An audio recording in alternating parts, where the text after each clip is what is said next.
বাগনানে জাতীয় সড়কে গ্যাস বোঝাই ট্রাঙ্কার উল্টে দুর্ঘটনা, গ্যাস লিকে আতঙ্ক। রবিবার হাওড়ার বাগনান থানা এলাকার চন্দ্রপুরে 16 নম্বর জাতীয় সড়কে একটি গ্যাস বোঝাই ট্রাঙ্কার উল্টে দুর্ঘটনা ঘটে। এই ঘটনায় ওই এলাকায় তীব্র আতঙ্ক তৈরি হয়। ট্রাঙ্কার থেকে গ্যাস বের হওয়ায় তীব্র আতঙ্ক তৈরি হয়। ঘটনাস্থলে ছুটে আসেন বাগনান থানার পুলিশ এবং দমকল। এলাকায় ব্যারিকেড করে লোকজনকে সেখান থেকে সরিয়ে নিয়ে যাওয়া হয়। জানা গিয়েছে, হলদিয়া থেকে মৌরি গ্রামমুখী ট্রাঙ্কারের চালক খুব সম্ভবত অন্যমনস্ক হয়ে পড়ায় ট্রাঙ্কারটি নিয়ন্ত্রণ হারিয়ে ডিভাইডারে ধাক্কা মেরে উল্টে যায়। আশেপাশের লোকজন এবং পুলিশ ছুটে আসে এবং ঘটনাস্থল ঘিরে ফেলা হয়। দমকল বাহিনী এসে পরিস্থিতি স্বাভাবিক করে। হলদিয়া থেকে কর্মীদের আনা হয় এই ট্রাঙ্কার লিক বন্ধ করতে। পরে পরিস্থিতি স্বাভাবিক হয়।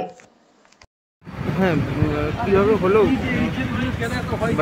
ভোরবেলা গাড়ি যাওয়ার সময় ড্রাইভারের বলছে তো চোখে ঘুম চলে এসেছিল, ওই জন্য গাড়িটা হঠাৎ করে ওই ডিভাইডারের উপর উঠে পাল্টি খেয়ে যায়। আর সাইডে একটা লিকেজ হয়েছে, তখন তো ভালোই গ্যাস বেরিয়েছিল। আমরা প্রথমে বিপিসিএলকে ফোন করি, ওনাদের ম্যানেজার ওনাদের টেকনিক্যাল টিম পাঠান বিরসিংপুর থেকে। ওই টেকনিক্যাল টিম এসে লিকেজটা অনেকটা বন্ধ করে, কিন্তু এখনও লিকেজ আছে, হালকা লিকেজ আছে।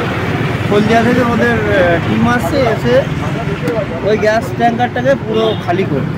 কোথা থেকে আসছিল, কোথায় যাচ্ছিল কিছু জানা গেছে? ওরা হলদিয়া থেকে আসছিল, কোথায় যাচ্ছিল আর কিছু সেরকম বললো না ড্রাইভার।